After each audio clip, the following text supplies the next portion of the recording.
आफरीन शेख, आज आपने हमें बुलाया है अपनी कुछ बातें रखने के लिए, कुछ मुद्दों के ऊपर। तो क्या है वो मुद्दे, क्या बताना चाहोगे आप? अस्सलाम वालेकुम। जैसे कि आप सभी जानते थे कि मैं 8 साल से यूथ कांग्रेस की पोस्ट होल्डर थी और हाल ही में जो भी इलेक्शन में जो भी हादसा हुआ था एबी फॉर्म का, उसके बाद तत्कालीन में मुझे टीम नजीब मुल्ला अजीत दादा पवार गढ़ पार्टी में ज्वाइन करना पड़ा नजीब भाई के द्वारा। तो सीनेरियो ये था कि जो मैं कांग्रेस पार्टी में थी जब से 1.5-2 साल पहले से एक विषय पे काम करी थी और वो विषय था मुमरा रेलवे पे एम्बुलेंस आने का। वो विषय मुझ तक कैसे आया वो मैं आपको बताती हूँ। 2020 में जब एनआरसी का माहौल चल रहा था मुमरा में, तब हम एक महिला थी एक एनजीओ के वैशाली करके बुलुंड से, तो वो और हम सब महिला 5-6 लोग ने 2020 में प्रकाश चिंचोरिया सर और श्रीकांत भिड़े सर को लेटर दिया था। मांगनी थी हमारी उस टाइम पर, ये पूरी महिलाओं के लेटर है और ये स्टैंप लगे हुए रेलवे मैनेजर के लेटर है मास्टर के 2020 मांग के। क्या थी आप लोगों मांग की? हमारी उस टाइम पे 2020 में 5 मांग थी। मेडिकल रूम था, फीडिंग रूम था, मोबिलाइज मुमरा टॉयलेट रेलवे था। स्टेशन हाँ, पर। मुमरा रेलवे स्टेशन पर एक्सीलेटर था और वेटिंग जोन था। अच्छा। वेटिंग जोन इसीलिए हमने बोला था क्योंकि जब ट्रेन छूट जाती है तो कोई लोग दादर से सेंट्रल या वेस्टर्न तक नहीं पहुंच पाते, तो वो यहाँ पर महिलाओं का सुरक्षा के हिसाब से वो यहाँ पे वेटिंग में रहे। और मेडिकल इमरजेंसी इसलिए रखा बोला गया था क्योंकि लोगों को फिट आ रहा है, ब्लड प्रेशर हाई हो रहा है या कोई इमरजेंसी गिर जा रहा है रोड फुट क्रॉसिंग में, ब्रिज क्रॉसिंग, जैसे while boarding on the train वो गिर जा रहा है उस टाइम पर, तो उससे या तो डेड एक्सीडेंटल या इंजरी कुछ भी हादसा होता था, तो उस टाइम पर वहां पर मेडिकल रूम होना चाहिए। और दूसरी बात थी वो मांगनी, तो हर पार्टी के लोग ने वो सब्जेक्ट उठाया था और माशाल्लाह से वो हुआ भी। वो मांगनी आप देख सकते हो पूरी हुई। फिर वही रेलवे जो मैनेजर के संपर्क में रह के उन्होंने 2023 में 23-24 में मुझे बोला था कि मैडम ऐसा ऐसा विषय है, यहाँ पर एम्बुलेंस चाहिए कंटिन्यूस, जो स्पेसिफिक जगह पर मुमरा रेलवे पे रहे। यहाँ पर एक भी एम्बुलेंस नहीं रहने की वजह से जब पेशेंट को कुछ इंजरी होती है तो वो कोई हम 108 पे कॉल लगाते तो जल्दी हम उनको हॉस्पिटल तक, सिविल हॉस्पिटल तक पहुंचा नहीं सकते। और जो स्टेशन के जो भी मैटर होते हैं वो प्राइवेट हॉस्पिटल में नहीं जाते। रेलवे का जो भी मामला रहता है वो सिविल हॉस्पिटल में या गवर्नमेंट हॉस्पिटल में ही बॉडी या इंजरी मैटर जो कुछ भी होता है वो उधर ही जाता है। तो उसके बाद हमें 2024-25 में तनवीर अली सर ने निवेदन दिया था, बोला था मैडम देखिए हमने यहाँ के स्थानिक आमदार से भी बात किया था, डॉक्टर ये कौन है जितेंद्र, ये तनवीर अली कौन है? वो स्टेशन मास्टर थे मुमरा के 2 साल पहले। तो अच्छा। उन्होंने बोला था मैडम यहाँ पे स्थानीय जो नगर एमएलए है जो हमारे डॉक्टर जितेंद्र अवार्ड, उनको हमने लेटर दिया, उनका लेटर हमने कलवा में दिया पर कुछ हुआ नहीं, उस पर सुनवाई नहीं हुई। तो वो लेटर लेकर मैं उस टाइम पे जब मैं कांग्रेस पार्टी में थी, अलायंस में थी, तब मैंने डॉक्टर जितेंद्र अवार्ड सर को ये लेटर दिखाया था। तो उन्होंने अपने पीए को बोल के कॉल लगाया था किसी के थ्रू माध्यम से, तो उन्होंने बात किया तो सीएमओ वगैरह को बोला था कलवा में। पर फिर मैं वापस सीएमओ के पास गई तो उन्होंने, सीएमओ ने बोला कि मैडम यहाँ से कुछ नहीं होगा, महानगर पालिका जब अलॉट करेगी एम्बुलेंस तो हम आपके रेलवे के लिए या आपके मुमरा के लिए हम प्रोवाइड कर सकते, दे सकते। तो फिर वो विषय के बाद इलेक्शन आ गया। इलेक्शन आने के दौरान सब अपनी कश्मकश में थे और वो दौरान मेरी वालिद मम्मा जो थे, मेरी वालिदा, वो इंतकाल कर गई, इलेक्शन चले गया। फिर उस कश्मकश में ये सब्जेक्ट रह गया। फिर ये सब्जेक्ट रहने के बाद एक दिन मैंने सारा सब्जेक्ट पर जब मुझे काम करना था धीरे धीरे, तब नजीब भाई के कैबिन तक मैं पहुंची थी। तो नजीब भाई को मैंने विषय पे बात किया था। नजीब भाई ने मेरे सामने आयुक्ता से बात किया, कमिश्नर से, कि मैं सर ये कैसे कैसे होगा करके, कब एम्बुलेंस कब अलॉट होगी ये सब प्रभा समितियों को या मुमरा को, कलवा को, दीवा को। तो उन्होंने बोला था टाइम लगेगा लेकिन वो आने वाली है। कुछ 45-50 एम्बुलेंस हर जगह पर, हर प्रभा समिति, मुमरा, कलवा, दीवा, हर जगह पर आने वाली थी। हॉस्पिटल्स को सब जगह पर प्रोवाइड होने वाली थी, पर कब होगी वो किसी को नहीं पता, होगी।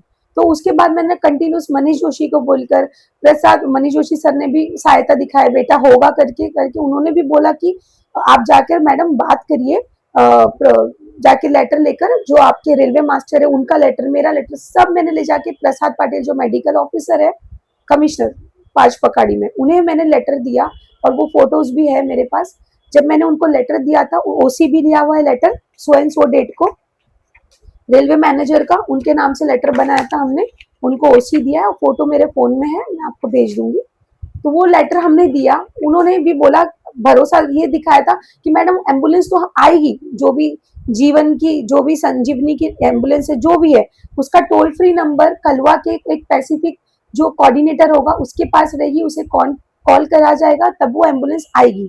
पर उसके लिए आपके रेलवे के पास जगह है क्या? तो उन्होंने, हमने जो रेलवे मैनेजर था उन्होंने बोला हाँ रेलवे के पास जगह है हमारे एम्बुलेंस रखने की, एक से दो या तीन एम्बुलेंस वहां, उससे ज्यादा नहीं रह सकती।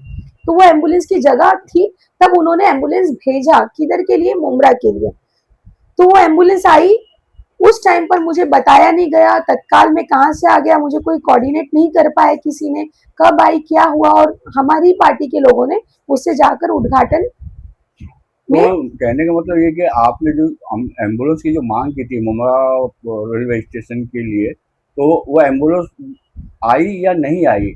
एम्बुलेंस कल का कल ही आई, और हमारी कुछ तो मुमरा मुमरा रेलवे स्टेशन के लिए कितनी एम्बुलेंस आई है टोटल? 3 एम्बुलेंस आई है मुमरा रेलवे पे, पर उसको एक्यूरेट जगह नहीं थी। जो मैडम आई थी एम्बुलेंस की इंचार्ज बन के, हाँ। उनको रेलवे मैनेजर को कनेक्ट करना चाहिए था कि भाई आपको जगह कहाँ है, उसे एम गेट का जो मेन फंक्शन है वहां पे रख दिया, और सबसे क्राउडेड सबसे पीक एरिया है वो, वहां पर रखकर हमारे लोगों ने जो भी अनाउंसमेंट इनोग्रेशन कर दिया।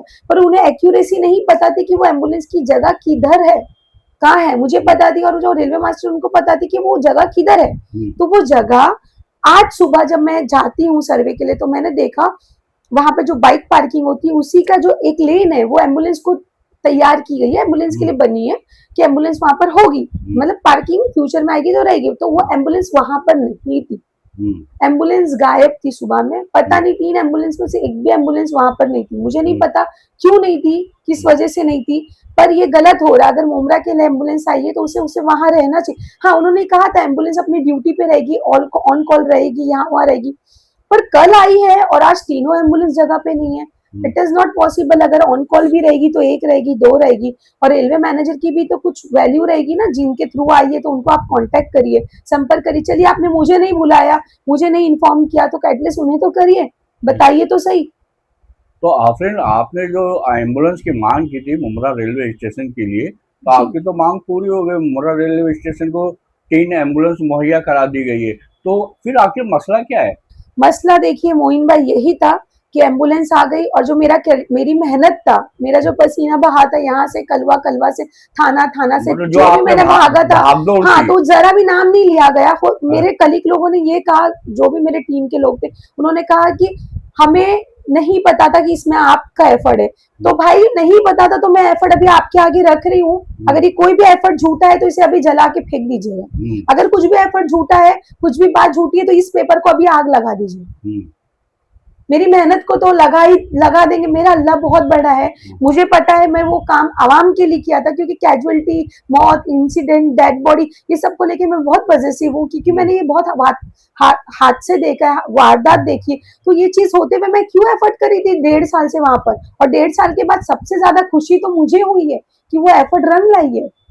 कहीं ऐसा तो नहीं, मतलब मांग आपने की थी, और जब मांग आपकी पूरी भी हो गई, एम्बुलेंस मुहैया करा दी गई मुमरा रेलवे स्टेशन को, लेकिन भागदौड़ आपने बहुत की उसके लिए, लेकिन उसका श्रेय कोई और लेने की कोशिश कर रहा, ऐसा भी है क्या? देखिए उन्हें मैंने कहा, अभी मेरा थोड़ा सा मन मुटाव भी हो गया था, तो उनसे जब मेरी बात हुई तो उन्होंने कहा हमें नहीं पता था कि इसमें आपका भी एफर्ट था। डायरेक्टली उन्होंने डिनाई कर दिया कि हमें नहीं पता था।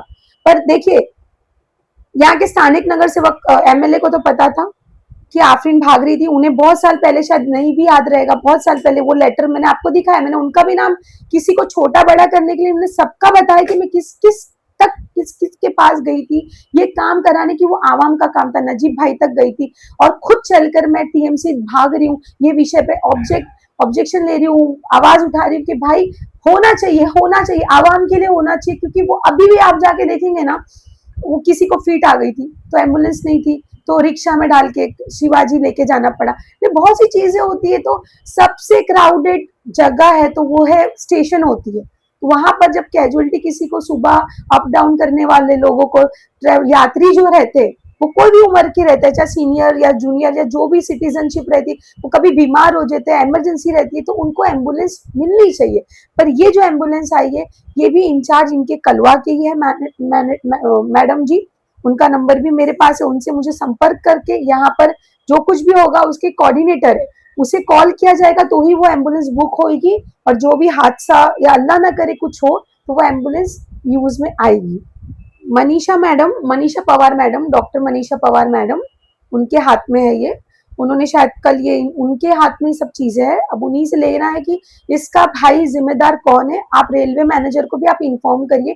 टोल फ्री पे लोग, ठीक है, टोल फ्री जो भी रिस्पेक्टिव कोऑर्डिनेटर का नंबर दिया गया है तो सबको दिया जाए, बताया जाए कि भाई आपने मेहनत किया है तो वो टोल फ्री पे ये रिस्पेक्टिव नंबर है, ये चीजें है, कोऑर्डिनेशन होना चाहिए तो प्रॉपर तरीके से होना चाहिए, अदरवाइज उस एम्बुलेंस का कोई उपयोग नहीं होगा अगर वो एम्बुलेंस इसी तरह से गायब रहेगी। सिर्फ यूटिलाइज करेंगे आप सेंट्रल गवर्नमेंट की प्रॉपर्टी को तो कोई मतलब का नहीं है, जब वो यूटिलाइज रेलवे को ही नहीं होगा तो शासन प्रशासन से आप क्या मांग रहेगी आपकी? मैं जो भी, देखिए जो भी बात हुई थी, जो भी बात हुई थी उस टाइम पे, जब ये रेलवे पे एम्बुलेंस लाने से पहले, तो वो चीजें होनी चाहिए। मैनेजर से आप लोगों को, आपके जो भी आए थे टीएमसी से, उनको बात करनी चाहिए थी, उनको बोलना चाहिए था ये सो एंड सो रिस्पेक्टिव नंबर है, इस पे ही कॉल जाएगा तभी एम्बुलेंस बुक होगी। वो एम्बुलेंस खड़ी रहेगी, उसका उपयोग ही नहीं पता रहेगा तो कैसे कोई उपयोग करेगा। ठीक है, उन्होंने कल आकर जो अभी हमारे टीम के लोग थे उन्होंने ब्रीफ किया, पर उनको भी तो करना चाहिए ना, जिनके जहां पे जिनकी प्रीमाइसिस में वो एम्बुलेंस आई है, जिसके प्रीमाइसिस में आई है उसे ही नहीं पता। ठीक।